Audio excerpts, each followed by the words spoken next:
Jerusalem, ikayalami, ilondoloze. It's an announcement from the now happening Nancy Jland and Sons. At Nancy Jland and Sons, we have for you in stock high quality and top standard household needs like beds, sofas, laptops, bikes, cooking utensils, doors, wardrobes, chairs, flat screen TVs, mattress,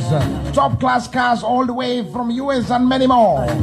For details, contact Nancy Jland and Sons at Kotu Colony Highway in the Gambia or telephone number 7240400. That is 7240400. See you there.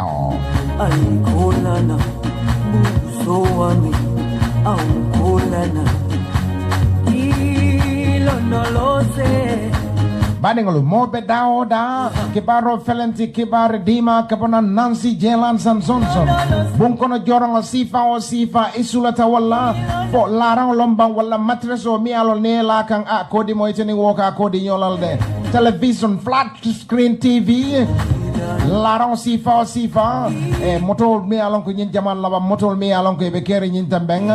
aning tabir lan jorong lu karero sifa o sifa mi alon ne tabiro ka kono de alaji fonka fela bi tabiro diatale laptops aning jaman laba fenglu aning minne bako garden kuntram bagaso lo wol baby jele Nancy Jland and Sonso ni lo molti mi ale kana bagaso fe mi alon ko jamano fangole sulatala kuma koyo ni lafta kasoro je katake inin Nancy Jland and Sons ye nyomoy diferenti Kotu Kolole Highway Gambia wala ila telephone number mu 7240400 7240400 Nancy Jland and Sons natala purka mulma koye rumbenga benje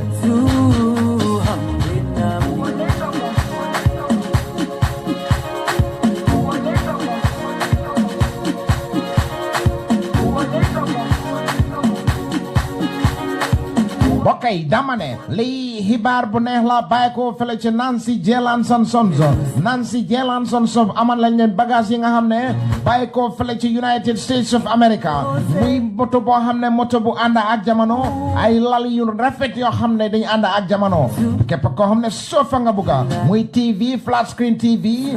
mattress yo xamne so ci tede ba gannaaw bi metti nak dang ko jox gannaaw ak bagage yi melni kitchen utensils bagage yi nga xamne pour toga la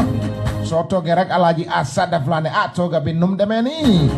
rafet ak neex la def laptops ak bagage yi bari ku ci bëgg am lu wor jogol ak Nancy Jland and Sons nekk fele ci Kotu Kolole Highway ci Gambia ci telephone number 7240400 7240400 Nancy Jland and Sons nekk fii pour noppal ñëpp